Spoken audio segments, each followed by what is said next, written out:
X Limited is a company, children. On 1st July 2022, they bought a machine worth rupees 4 lakhs and installed in the factory for producing goods. बच्चों, क्या ये machine infinite years चलेगी? Children, answer. Will this machine be working infinite years? No. I estimate the life of this machine, say 20 years. और 20 years के बाद मान लीजिए you happen to find a kabadi scrap buyer to whom you propose to sell it at what value? 40,000. तो 4 लाख की machine, children, अगर 40,000 rupees में बिक जाती है तो financial damage over a period of 20 years sounds to be what? 360. Annual damage के लिए no better formula could be made. So children, what is the answer? 18,000. So आप पूछेंगे sir why did you calculate this? Children, her year अपने profit में से 18, 18, 18, 18, 18, 18, 18, 18, 18, 18, 18, 18, 18, 18, 18, deal फंस गई क्या sir? No no no no no, 20 साल तक आप जमा करेंगे। 18 ईयर्स, सॉरी 20 ईयर्स में 18,000 के हिसाब से कितना पैसा वापस आ जाएगा चिल्ड्रन? 360। मान लीजिए 40 में नहीं भी बिकती मशीन, 10,000 में बिकती है, जेब में कितने पैसे आ गए? 3,70,000। और डेट है 30th जून 2000, लेटर से 42। और आज आपकी जो न्यू मशीन है children, that is costing rupees 15 lakhs। 370 तो यहां से अरेंज हो गया, और कितने पैसे की जरूरत पड़ेगी? आंसर चिल्ड्रन,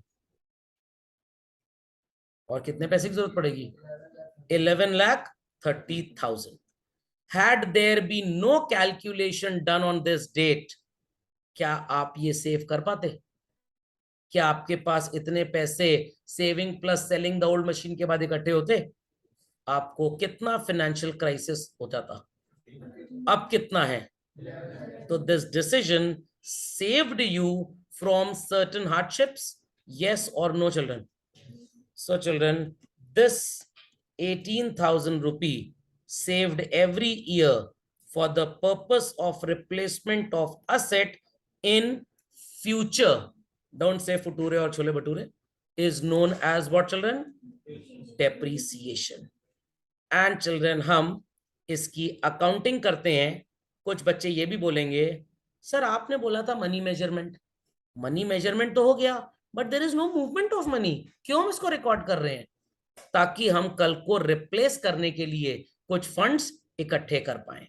और इस चीज की इजाजत पहले अकाउंटिंग स्टैंडर्ड 6 देता था, फिर अकाउंटिंग स्टैंडर्ड 6 रिवाइज ने देनी स्टार्ट की, उसके बाद चिल्ड्रन इसकी शादी हो गई, और अब accounting standard 10 gives us the permission to record depreciation. समझ में आया कि नहीं? तो अगर आप ओल्ड बुक रेफर करेंगे तो आपको डेप्रीसिएशन का अकाउंटिंग स्टैंडर्ड AS6 नजर आएगा। न्यू बुक में चिल्ड्रन इट इज AS10 है। ICAI को रिवाइज करता रहता है। सर ऐसा क्यों? क्योंकि AS10 फिक्स्ड एसेट्स के लिए था, AS6 डेप्रीसिएशन के लिए था, और डेप्रीसिएशन फिक्स्ड एसेट पे ही चार्ज होता है। डेप्रीसिएशन क्योंकि लॉन्ग टर्म में पैसा बचाना है ना, तो शॉर्ट टर्म में क्या करोगे करके, इससे जरूरत ही नहीं है, उसकी इनएप्लीकेबल है। लॉजिक समझ में आया कि नहीं आया? समझ में आया? घर में गेस्ट आए, मम्मी ने कहा कोल्ड कॉफी ले आओ, तब नेस्कैफे पाउडर की या बरिस्ता कॉफी पाउडर की जरूरत पड़ेगी, मिल्क की जरूरत पड़ेगी। समझ में आ गया? पक्का? अंडे की जरूरत नहीं पड़ेगी आपको, क्योंकि ऑमलेट नहीं बनाना है। अंडरस्टैंडिंग और नॉट? क्लियर? तो ICAI ने क्या सोचा पापा अलग घर में रहे, दादा दादी अलग घर में रहे, जिम्मेदारी तो पापा को ही निभानी है, क्यों ना भाई सब एक ही साथ रह लो, सुख दुख के साथी, मैं और मेरा हाथी। अंडरस्टूड और नॉट? समझ में आ गया सारे के सारे बॉम्बे चौपाटी? चलिए कॉपी कर लीजिए quickly children. So children heard this, children heard this well. दो ट्रांजैक्शंस लिख लीजिए, ये आपका आज का होमवर्क है।